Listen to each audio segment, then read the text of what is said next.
श्रोताबंधु साहित्य संस्कृति चिंतन यूट्यूब चैनल को आपण मानक स्वागत करुच्ची। आमे अंतर्विद्या अध्ययन बा अंत विषय अध्ययन जहाको इंग्राजी रे इंटरडिसिप्लिनरी स्टडीज बोली कुहा जाए तत्संपर्कित एक संक्षिप्त आलोचना आज करिबा। आमे जेतेबेले कथा कहू आमे बेले बेले कहू कि मो बापांकर कथार प्रभाव मो भितरे एबे भी जीवित अछि एवं अंत सलीला फल्गु परी प्रवाहित हेउछि। अर्थात जणे किछि कहिचंती तांको कथार जो अंतर्निहित जो मूल्य ताहा आम भितरे गोटे स्रोत सृष्टि करिछि। अंतर्विद्या अध्ययन ठीक सेमती आमे जो विद्या कहले जे कोनोसी विषय को पढ़िला बेले आमे तार अंतर्विद्या को मध्य बा तार अन्य विद्या सहित अन्य विषय सहित तार जोग बा कनेक्शन बा संपृक्ति से संपर्क रे आमे बुझू एवं ताकू ही अंतर्विद्या अध्ययन बोली कुहा जाए। विंश शतकरे शिक्षा क्षेत्र रे विंश शतकर शिक्षा क्षेत्र रे अंतर्विषयक शब्दर प्रयोग होईछि जेउथिरे मुख्य उद्देश्य हैला पारंपरिक अध्ययन जेमती आमे पाठ पढ़ुथिले शिक्षा अध्ययन करुथिले से क्षेत्र गुडी को आमे पूर्व भली न देखि खाली ऊपर ठाउरिया भावरे बाह्य रूप तार न देखि तार अंतरूप दर्शन करिबा। एवं अंतरूप दर्शन किए करि पारे जा भितरे अंतर्दृष्टि थाए अर्थात अंतर्दृष्टि संपन्न मनीष गोटे शिक्षा भितरे थिबा मानदंड मूल्यबोध को विचार करि पारंती ताको अंतर्विद्या अध्ययन भावरे आमे नै परिबा। तेबे अनेक शैक्षणिक विषयर कलात्मक आलोचना को अंतर्विद्या अध्ययन कुहा जाई परिबो। एथिरे आसी परिबो समाजशास्त्र विज्ञान नृविज्ञान मनोविज्ञान अर्थशास्त्र प्रमुख अनेक कथा। कौनसी विषय को बुझिला बेले व्यापक दृष्टिकोण अनुसार अधिक क्षेत्र को आलोचना करा जाई पारे। एजी मु उदाहरण देबी जे आमे गोटे साहित्यर छात्री हिसाब रे छात्र हिसाब रे आमे बुझू जे से अन्य मनस्क भाव रे भात हांडी को चाहिछि एवं भात हांडी को चाहिबा भितरे एते मात्रा रे से अन्य मनस्क जे भात हांडी रु भात गप गप होई फुटी उछुली पड़ुछि। एको एई प्रकार आमे कहिले आमे अन्य मनस्क शब्द को जोड़िले किंतु सेठी जने मनस्तत्वविद जदि एई लक्ष्य करंती एई घटनाटी को से निश्चित भावरे भिन्न भावरे कहिबे अन्य मनस्क नुह कोनोसी विषाद कोनोसी भाव भावना भितरे बुड़ी रहिथिबा स्त्रीटी तार जो चाही रहिबा कथा तार जो जिनसटी को देखिबा कथा भात हांडी फुटिबाटा को लक्ष्य करिया कथा से करि पारु नाही। एठी हमरा मने पड़े जो गोटे आमे कहानी रे पढ़ी थिले जे कोनोसी एक प्रबंध रे आमे पढ़ी थिले जे फुलटी फुटिले फुलर बृंतच्युत फुल जेतेबेले हुए एवं पत्र खसे फूल खसे केवल तार जो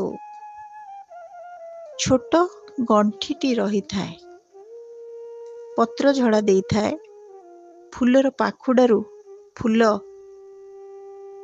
सब खसी पड़ी थांती पाखुड़ा पाखुड़ा होई केवल बृंत ही थाए। जदि याकू जने कवि देखे ताकू की भावरे भाबिबो जदि याकू जने मनस्तत्वविद देखंती ताकू की भावरे भाबिबे जदि एहाकू जने वैज्ञानिक देखंती तेबे की प्रकार देखिबे। तेबे कहिबार अभिमुख्य हैला गोटे विचार भितरे अनेक दर्शन लुचिकी थाए एवं से विज्ञानर दर्शन हो से आध्यात्मिकतार दर्शन हो जेकोसी दर्शन थाए एहाकू जितेबाला आमे आलोचना करे पुंखानुपुंख ताकू आमे अध्ययन बोली अंतर्विद्या अध्ययन भाव आमे नामित करि परिबा। अंत विषय अध्ययन एक ग्रीक यूनानी दर्शन एक ग्रीक रु आसीची दृष्टिकोण अर्थात दर्शन।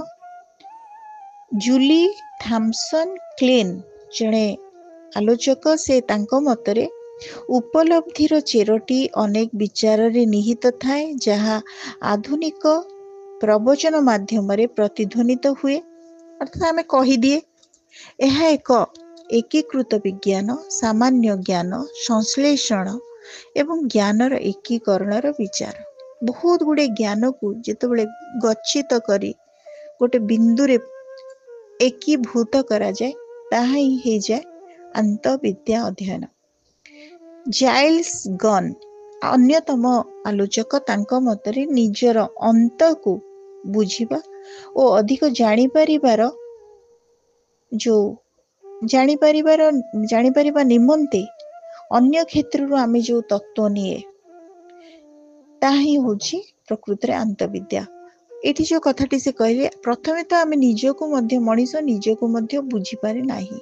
एथिपाई बेले बेले जितेबाला तार डिप्रेशन बा अवसादग्रस्त हुए ताकू औषधिर आवश्यकता पड़े ताकू काउंसेलिंग रो आवश्यकता पड़े ताकू अन्यर सहायतार आवश्यकता पड़े किंबा केही केही एथिरो मुक्त हवा पई भल कविता पढ़ंती गप पढ़ंती किछि एमिति कलात्मकता सहित निजको छंदी दियंती किछि चिकित्सा विज्ञान सहित निजको छंदी दियंती किछि योगाचार सहित छंदी दियंती किंबा अन्य कि आध्यात्मिकता को ग्रहण करती।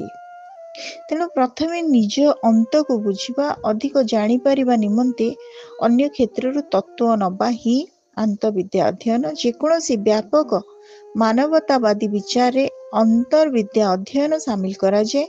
एथिरे भाषा विज्ञान अर्थशास्त्र ठारो आरंभ करी राजनीति मध्य संपृक्त होई पारे। पारंपरिक शिक्षा व्यवस्थार परिपंथी भावरे माने जहाँ गतानुगतिक भावरे आमे पढ़ुथिले लिखुथिले से सबुर चिंता बदली जाए और अंत विषय अध्ययन प्रभावशाली होई जाए। एहार महत्वपूर्ण काहीकि आग आमे आज जानिबा। रचनात्मकता निमंते अंतर्विद्या भित्तिक ज्ञानर आवश्यकता रहिछि। आकु बुझेबा पई आपनको अनुभवी हेबा पई पड़िबो। दृष्टांत स्वरूप आमे जीवन को केही केही गोटे कागज बोली कहती केही केही गोटे बुदबुद परी कहती। तेणु नाना मुनि नाना मत भावरे आकु आमे विवेचना करू। तेणु एठी विचारर मूल्यटा बहुत गुरुत्वपूर्ण। रचनात्मकता आमे केमिति ताकू गढ़ुचे बास आम भितरे सर्जनात्मक दृष्टिकोण अछि कि नाही जदि अछि आमे पारंपरिक भाव भावना दूरे जाओ एवं किछि ना किछि नूतन कथा आमे सेथिरे संपुट करू।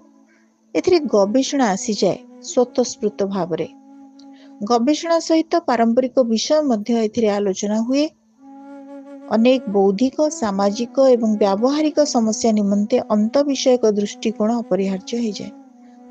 शिक्षा एवं शिक्षण शास्त्र रे अंतर्विषयक शब्दर प्रयोग सही अध्ययन निमंते करा जाइछि जहाँ कोनोसी पारंपरिक अध्ययन क्षेत्रर विधि एवं अंतर्दृष्टिर उपयोग करे। दृष्टांत भावे यदि आमे आलोचना करिबा तेबे सप्तदश शताब्दी रे लिबिनिज नामक जने गवेषक सार्वभौमिक न्यायर एक प्रणाली प्रस्तुत करने क्षेत्र रे से तले सार्वभौमिक न्याय जस्टिस उपरे से जने आईनजीवी थाई पारंती आलोचक भावरे से सार्वभौमिक न्यायर प्रणाली बा खसड़ा प्रस्तुत करला बेले से किछि अन्य विषयर सहायता नहीं भाषा विज्ञानर अर्थशास्त्र नैतिकतार न्यायिक दर्शनर राजनीतिर एमिति कि चीन शास्त्र आवश्यकता को मध्य अनुभव करथिले। सेमती यदि प्राद्योगिक क्षेत्र रे आमे देखिबा दृष्टि पकेबा तले समाज सहित विज्ञान को निया जाउची प्राद्योगिक सहित समाज को निया जाउची, क्वांटम भौतिक विज्ञान सहित कंप्यूटर विज्ञान को निया जाउची, जैव सूचना विज्ञान सहित आणविक जीव विज्ञान को निया जाउची एवं जैव सूचना विज्ञान आणविक जीव विज्ञान आ सहित कंप्यूटर विज्ञान को मध्य शामिल करा जाउची। तेणु अंतर संबंध एमानकर ओतप्रोत भाव रे जड़ित संपृक्त अंतः संबंधित कौनसी दर्शन भितर अन्य एक क्षेत्र को बुझिबार परिवेश को आमे क्षेत्र दर्शन मध्य कहू। तेणु एठी दृष्टिकोण कथा पड़ी।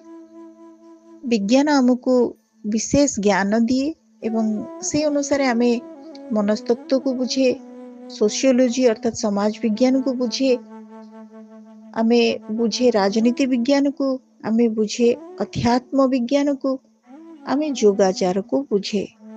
तेणु विशेष भाव रे अंतर्विद्या अध्ययन को जदि आमे साहित्य सहित अन्यान्य विषय गुड़िकर संपर्क भावरे जो दर्शन जो विचार आम भितर रही ताकू जदि आमे सुचारू रूपे उपस्थापन करिबा ताहा होइजिबो प्रकृत पक्षे अंतर्विद्या अध्ययन। श्रोता बंधु, आज आमे अंतर्विद्या अध्ययन उपरे सामान्य साधारण ज्ञान भली किछि आलोचना कले।